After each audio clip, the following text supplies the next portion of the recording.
ప్రసాద్ గారు చాలా మంది దగ్గర కొంత రా గోల్డ్ ఉంటుంది. హా!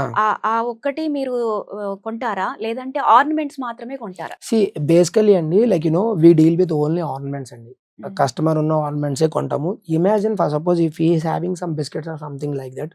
ఒకవేళ అది ఉంటే వీల్ చెక్ అండి. వాళ్ళకి అది ఎలా వచ్చింది అని చెప్పి if we have bills or something like that then we will take అండి. But hmm. 99.9% we will buy only ornaments. హుహుహు.